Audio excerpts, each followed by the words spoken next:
উপজেলাতে বিচার ব্যবস্থা, ইউনিয়ন এবং উপজেলা বিচার ব্যবস্থা আমরা রেকমেন্ড করেছি উপজেলাতে পূর্ণাঙ্গ আদালত স্থাপন করতে হবে। ফৌজদারি এবং দেওয়ানি পূর্ণাঙ্গ আদালত উপজেলা পর্যন্ত যেতে হবে এবং এটা কোনো নতুন অভিনব বিষয় না, এটা আগে ছিল এবং এটা খুব ভালো ফাংশন করেছে। আমি একসময় কুমিল্লা একাডেমিতে চাকরি করতাম, আমরা এটাকে ইভ্যালুয়েট করেছি। কুমিল্লা একাডেমিতে তখন ডিজি ছিলেন হাসান আব্দুল হাই সহ আমরা একটা টিম করে আমরা স্টাডি করেছি, এটা দেখেছি ইট ওয়াজ ওয়ার্কিং ওয়েল। এবং প্রথম দিকে অনেক মামলার সংখ্যা বেড়ে গিয়েছিল কেন?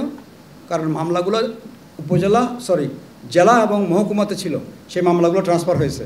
অনেক বছর ধরে মামলাগুলো পড়েছিল জেলা এবং মহকুমায়, সেগুলো ট্রান্সফার হয়েছে উপজেলায়। মামলা একসাথে 500-600 হয়ে গেছে। আবার মামলা কোর্ট কাছে আসাতে নতুন মামলা দায়ের হয়েছে। স্বাভাবিক, মানুষের তো অ্যাক্সেস নাই এখন আদালতে, অ্যাক্সেসটা হয়েছিল, মামলা বেড়েছে। কিন্তু 2 বছরের ব্যবধানে মামলাগুলো নিষ্পত্তি হয়ে গেছে।